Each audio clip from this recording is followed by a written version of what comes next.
Gani. So I think this is partly owned by a foreigner. I believe so. Oo. Diba own ang driver? Kumakain na?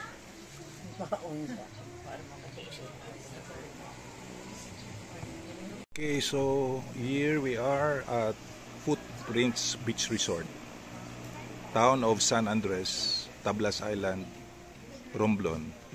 It is Monday, 1:20 in the afternoon, and the group, Sabigan Group, had a reunion yesterday, including me. We are going to have lunch here with the Indaidinas cousins from Mindoro and from Cavite, from Japan.